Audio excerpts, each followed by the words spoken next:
culture, gender equality, entertainment, and sport. Tools that will be used to help achieve economic growth for Jamaica. The ministry responsible for these sectors has been allocated more than $2.5 billion to make that happen in the 2016-2017 fiscal year.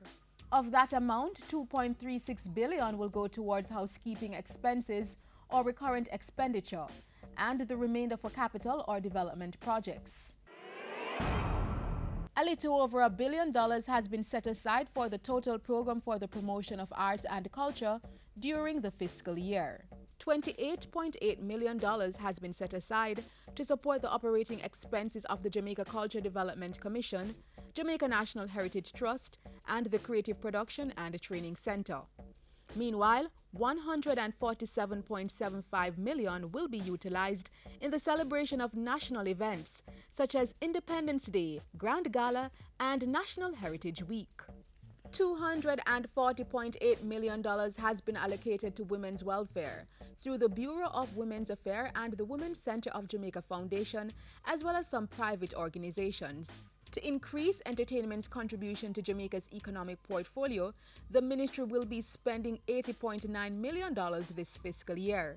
$649 million has been set aside for the promotion of sports, including $230.6 million for the management and maintenance of our national sports facilities. $50 million will also be provided to facilitate insurance coverage for athletes. And to protect Jamaica's sporting legacy, $3.3 million is budgeted to pump up Jamaica's anti-doping operations. The Ministry of Culture, Gender, Entertainment and Sports will also be executing several development projects throughout the year. They include a $91 million allocation from the Consolidated Fund to continue infrastructural repairs and installation of a water distribution system at the Trelawney Multipurpose Stadium. Money from the Japan International Cooperation Agency, one of Jamaica's bilateral partners, will help to fund revitalizing the Institute of Jamaica.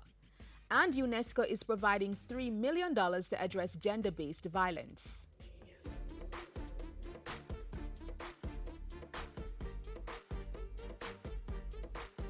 My ministry aims to further position and enhance the cultural and the creative industries, including sport, which I call physical culture, for greater global competitiveness and economic growth by, among other things, promoting greater economic and social stability for women, leveraging Brand Jamaica for sustainable prosperity.